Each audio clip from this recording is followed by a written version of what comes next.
Hey, it is once again time for the Lawn You with the area's premier attorneys, Greg Fellerman and Ed Truck Ciarimboli. There you go. I like that. I'm gonna have to. We seem to get this question quite a bit. Yeah. We do, and Diane and Troop, you are no stranger to the Lawn You. You wrote in, I was hit by a truck, and I believe the dash cam footage could prove who was at fault, but I don't know how to access it. Could you help?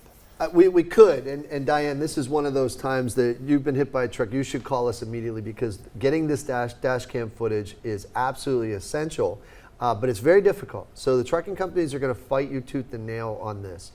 Sometimes it's not even their video camera because they pay for a service through a company called Samsara or Bendix or Lytix, and so you actually need to get it, get that from them.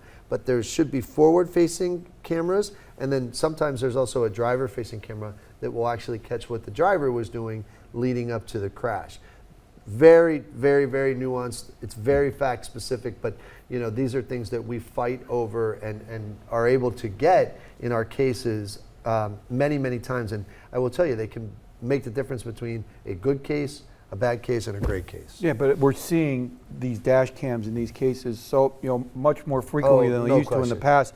And Ed's right. I mean, it literally can make the difference of the case. It'll be very clear or not so clear, and then you know what type of case you have. But it's right. Oh, absolutely. And not only do they have them in the tractors now, what we're seeing, and I was just in an inspection recently, they actually have them on the trailers as well. Mm-hmm. So the cameras are on the trailers, so they're catching what's going on each side of the trailer, and then sometimes even in the back of the trailer. So it's really fascinating. We love it because it makes our job easier. So to get very much so. Diane, you know what to do now. All you have to do is visit the websites right there or give them a call right now on that hotline.